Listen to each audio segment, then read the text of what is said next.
The movie begins with the release of a book called Daedalus in France, eagerly awaited by everyone for its third volume. At the same time, the old man named Fontaine is the bookstore owner who introduces the author of Daedalus to the publisher named Angstrom. After 2 volumes have been successfully launched, Angstrom eagerly anticipates the third volume of Daedalus. The scene then shifts to Portugal, introducing a woman named Telma. Then, it moves to Denmark, where we meet a mother named Helene, who has to leave her husband and children for a specific reason. After that, the focus shifts to England, where a man named Alex Goodman is newly picked up. Following this, we meet a German woman named Ingrid, a Spanish man named Javier, an Italian man named Dario, and a Greek man named Kadrinos. Then, there's a man from China named Chun, and a woman from Russia named Katerina. Each of these 9 individuals has a purpose they are moving towards, and they all come to France to meet Angstrom, the publisher of the book Daedalus. Upon arrival, a servant greets the 9 individuals. They undergo thorough checks before entering, with strict rules prohibiting phones, flash drives, or any other items. They can only bring themselves and their translation skills. It's revealed that their task is to translate the book Daedalus into 9 different languages. After the strict inspection, they aren't immediately put to work, but instead receive briefings on their assignments. Not placed like people who can work anywhere, the 9 of them will be invited to enter the secluded part of this building. After going down several stairs and navigating through numerous corridors, they eventually reach a password-protected door. Beyond the door, there lies a special bunker equipped with facilities to prevent fatigue during their isolation from the outside world. Interaction outside is restricted to prevent spoilers, and the 9 individuals must focus solely on translating the book Daedalus. To ensure security, each of them will have a dedicated bodyguard from Russia to monitor their every move. Following the servant's explanation, Angstrom finally arrives. At that moment, he informs them that the third volume of the book Daedalus has 480 pages. They will receive only 10 pages per day, meaning it will take 48 days to complete the translation. After that, Angstrom warns against any misbehavior during the translation process, emphasizing that it could endanger not only their careers, but also their lives. Once again, it's stressed that Daedalus is the world's top-selling and most desired book. Translating it into 9 different languages from French requires precision to ensure no confusion and accurate interpretation of every word. Additionally, Daedalus isn't just a fictional story. Each page is filled with poetic French sentences. Each translator has their own way to maximize their work, but still, the target time to finish 10 pages is 1 day. During lunchtime, they all gather to share stories. These 9 people are treated exceptionally well, like very important guests. A highly paid job, despite having very high risks and working under the strictest system created by Angstrom as the publisher. At that moment, Kadrinos from Greece honestly admits that the only reason he's interested in staying in this bunker is because of the high payment. That view differs from Katerina, who admits to liking the content of the Daedalus book. Katerina really wants to meet Oscar Brock, the author of the Daedalus book whose identity has never been known to anyone until now. Sometime later, they're nearing the end of submitting the 10th page, where everyone is concentrated on their laptops. It can be said that translating this book is notably challenging, but Katerina is deeply moved by the writing in the Daedalus book, to the point of shedding tears. After that, Angstrom arrives with a suitcase containing something urgent. At that moment, all eyes look towards Angstrom, because it turns out the collection method is very unique, with a flash drive lock that has been flagged from 9 different countries. With that, whatever has been translated by those 9 individuals will not leak at all. Only the publisher knows, and there will be no spoilers appearing in public. Angstrom also explains that tomorrow there will be another 10 pages that Angstrom will provide, but for now, everyone must focus on resting first, and keeping their minds away from what they have been working on before. And after 8 hours of rest time passed, the second day begins. They successfully pass another 10 pages quickly without any obstacles. Time feels short, and the 9 individuals still have 46 more days of work ahead. They feel nothing but gratitude for being able to work like this despite the high demands. The same thing is felt by Angstrom as the publisher because of the extraordinary success of the Daedalus book. Angstrom even does not need sales from other books, as he can become rich just by relying on sales from the previous 2 volumes of Daedalus. Until one day, Angstrom, who is busy eating, starts receiving incoming emails. The emails that Angstrom never thought of before while running a career as a book publisher of Daedalus. It turns out, the content of the email is a serious threat related to the spreading of the first 20 pages of the 3rd volume of the Daedalus book. As a result, an immediate search is conducted, where Angstrom gathers the 9 individuals while explaining that the extortionist demands a ransom of 80 million euro. If not sent within 3 days, the extortionist will publish the first 20 pages the next day, followed by 100 pages the day after.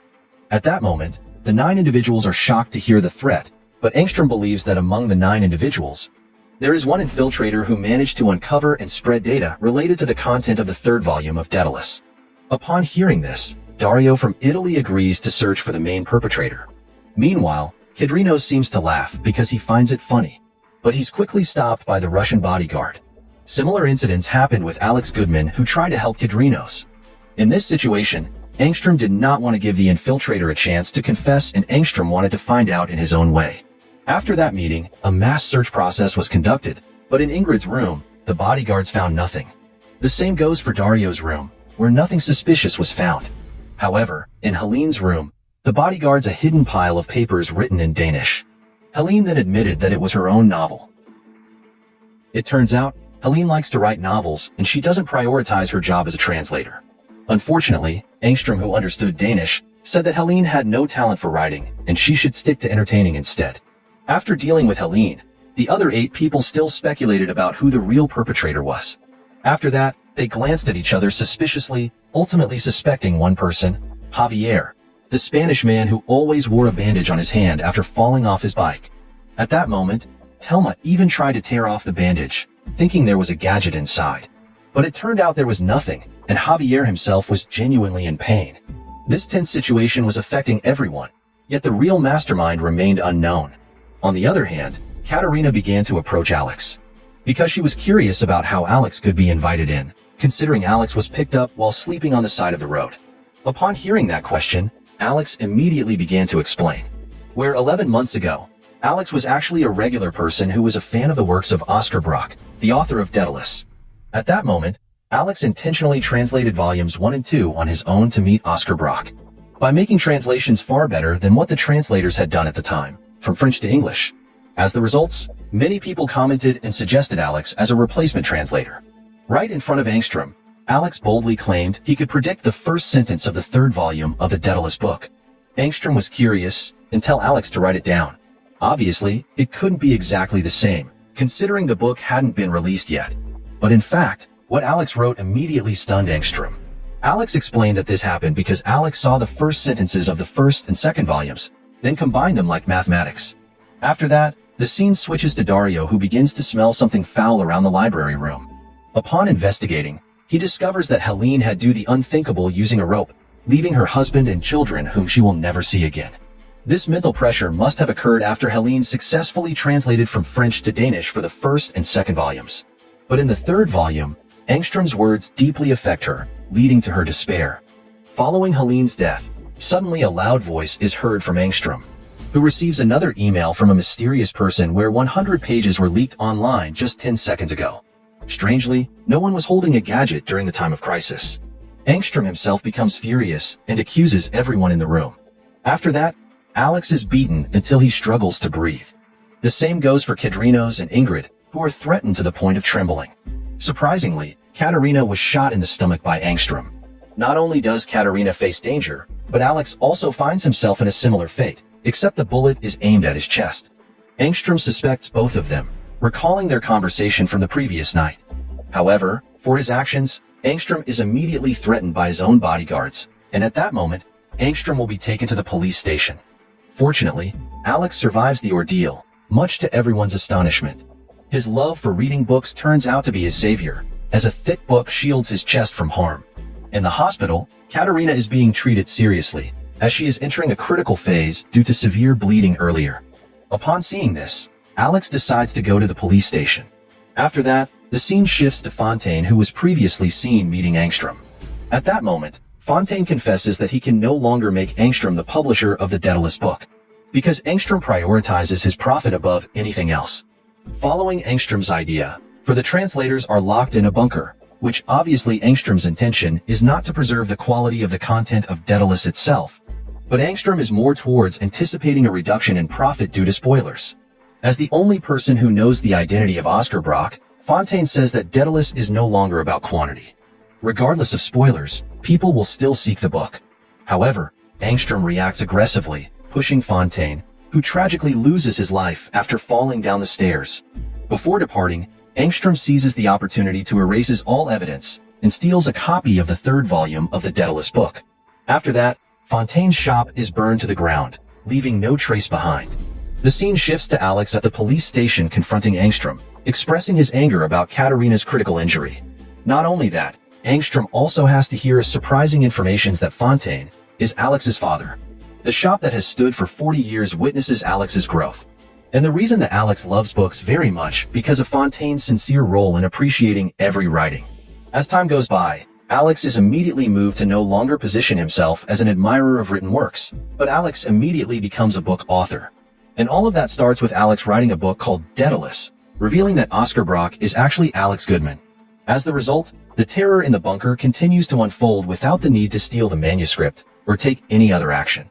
Before being taken to the police station, Alex, as a fan, had already instructed fans of the Daedalus book scattered across various countries to terrorize Angstrom. It's clear that Alex was able to guess the first sentence in the third volume of the Daedalus book because Alex is the author of the book. Alex also asserts that he doesn't need the 80 million euros transferred by Angstrom.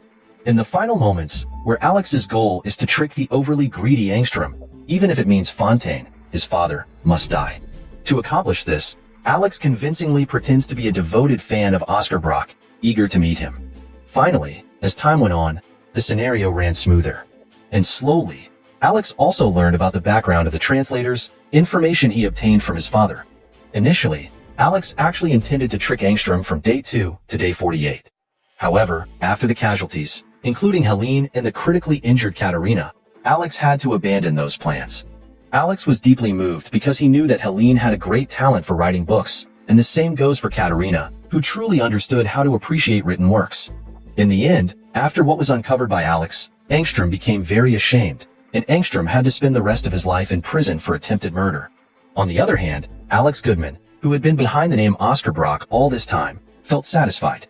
There's nothing more satisfying than getting revenge on Angstrom. In the end of the film, Alex boldly states that the happiness from all the profits from the third volume of his Daedalus book will not surpass the happiness Alex feels now after imprisoning Angstrom. Moral lesson from the story: always remember, even the fanciest book can cause big trouble. So, next time you're translating, keep an eye out for sneaky publishers and runaway authors.